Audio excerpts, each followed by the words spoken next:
So I want to capture, this is an example of how the coaching affects things. I make this call, and I look at this data, and the first thing the young girl says, who's 14 years old, is, I'm frustrated. And she says, on day 18, I was doing really well, and then I dropped. I don't know why I can't keep it high. And when I'm talking to her, it's actually after day 21, okay? She has no idea that she's actually popped back up since then. All right? So she was unaware of the fact that, and one of the ways I think about this is what I said to her. I said, you know, if you look at days 16 to 19, in my mind, those are kind of consolidated gains because you reached a new level and you kind of stay at a level and you go up and down a little bit, but you kind of consolidate those gains before you're able to kind of go back up. She had no idea that on day 21 she had got to a completely new high until we did the coaching session and we talked about the data. Because what happens is you get in there, you do this, it's challenging, it's tough, a lot of times you may feel like you're frustrated, but you don't, even though I tell the parents, the URL of the website, they have a login or username, they can go and look at the data themselves.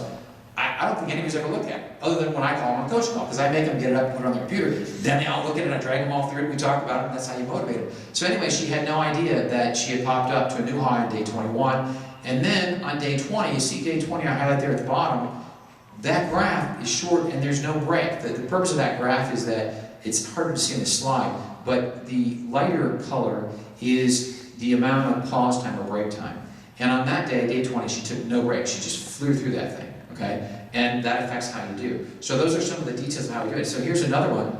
This was an interesting call too. So I get an email, and the mom knows that a coaching session is coming up like 2 or 3 days later. And the mom, as you see, day 12, so that arrow right there captures day 12. And as you see, she struggled. This girl struggled. She's not gotten a lot higher. She struggled. So the mom emails me and she says, hey, you know, she's not really making much progress. We're thinking maybe we're going to pull the reinforcement. And I'm like, no, you're not. We're not reinforcing for performance. We're reinforcing for doing the program. Because you got to get through the program to get the benefits of the program. And there's not a clear one-to-one correlation between how much did you improve your index with how much better do you get in real life. The goal here is to finish the program. So she emailed me and said, hey, I'm thinking about not doing that. I said, no. In the email, I just said, no, she earns it for doing the program, reinforcing. So then if you look there, after that email exchange, look at what happened a couple days later. She gets to a new level. Now, I think that if you pull the reinforcement, this kid's mad. And she's going to start just, defying doing it and make a new issue, which wasn't there. She was doing the program. So anyway, that's another one. Here's a 19-year-old, this very smart guy. Okay, this guy's flying through, and you see early on he made a big gain, and then he really climbed up for a long time. And I kept working with this guy. Man, look at, there's no breaks down there. You're flying through this thing in like 22 minutes or something, and you never pause. We've been doing this for a while. If you actually want to get to a different level, you're going to have to pause sometimes when you make a break. Finally, the guy in the last few days started pausing. It's harder to see on this graph, but he did start to pause, and as you see, he started to kind of go up. So again, you're managing motivation. This graph is interesting in that it captures the extension training with an adult. Okay, so this guy was over 40.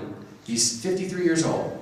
So on day 18, his high is 118, and he's hanging in there, but he decides, hey, I'm going to do that extension training. So you see the amount of time on the bottom graph drops dramatically because it's half the amount of time or half the number of activities. On the top, you see this guy just kept on trucking along, and he get better and better, and he hits a new high at day 66. Okay, so he kept making improvement. And what I've seen with adults, particularly people who are over 40, is that it's harder work to make, and this is one of the things I'll tell coaches, it's harder work to make progress, and if you stick with it longer, you'll keep making progress. Kids will tend to make a faster leap. I mean, you could argue it's related to neuroplasticity. Their brains are more pliable, they're more able to adapt. And ours are, getting a little soggy, I guess. But the bottom line is it takes us more work and longer work to be able to get the gains. But this guy was a great story. This guy is a fun guy. He's 66 years old. He's a community college teacher. He teaches special ed kids.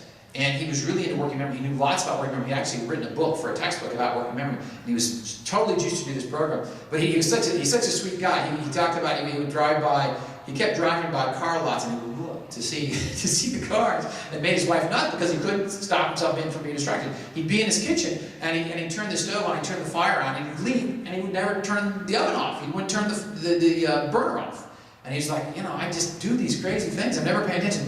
So anyway, the guy, really worked hard at it. But as you see, his changes took more time, more gradual. And interestingly with him, again, the extension training mattered. He kept plugging away. He gets the extension training, and he's way out there. I don't even know what day we're on there. He gets it, he keeps on making progress. But he was juiced about this. His wife completely could see the difference in this. So you look at this and you say, okay, well, his index started at 79, he gets to 105. Well, he gets to average 26. Well, the average tends to be in that ballpark. So that tends to be an average amount that people improve. But this guy worked pretty hard at it. His wife completely noticed the differences. She noticed he stopped, turning his head when he went by a car lot. He stopped leaving the burner on. He started doing these things. So he really made progress. That's just to capture it. Now here's the point that I want to make, so I probably moved this slide earlier. But what you see here is on twist, it's the fourth activity on the bottom right, and you see there are 4 arrows. So you go up the activities on the top, and the different colors indicate different activities. So you count over 4, so you get to those where the arrows are.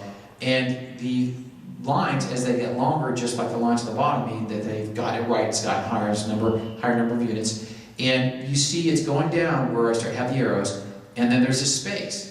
Well, it's a time graph. The space means the kid paused. So this person made an error, paused, let me pull back, and I'm going to get back in there and do it again, up, an error, and pause. Now that's not what people with working memory deficits typically do. They typically fly through stuff, they just bam, bam, bam, and he paused. So even though he missed those, in my view, this person was doing a great job. They were really working hard and they were managing themselves.